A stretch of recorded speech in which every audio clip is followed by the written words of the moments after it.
শিখায় কি ছোট থেকে হিন্দি শিখতাম। আমি ছোটবেলা থেকে হিন্দি কার্টুন দেখতাম। এই কার্টুন দেখতে দেখতে হিন্দিটা শিখছি। আবার আমি অনার্সে ডিপ্লোমা করতেছি তো মিউজিক নিয়ে। তো মিউজিকে 5টা সাবজেক্টের মধ্যে একটা উর্দু বইও থাকে। এই বইটা মুখস্থ করতে পারলে আপনি হিন্দিটাকে বাংলাতেও ট্রান্সফার করতে পারবেন। আর এই যে ধরা ছাড়াগুলি এই কাওয়ালি গানের কিন্তু মানে সিস্টেম অন্যরকম।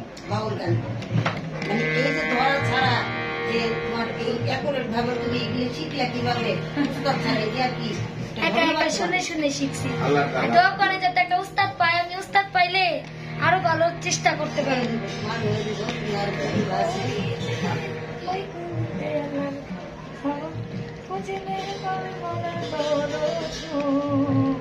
একবার তালাশ করে দেখ না রে ও বুঝবো।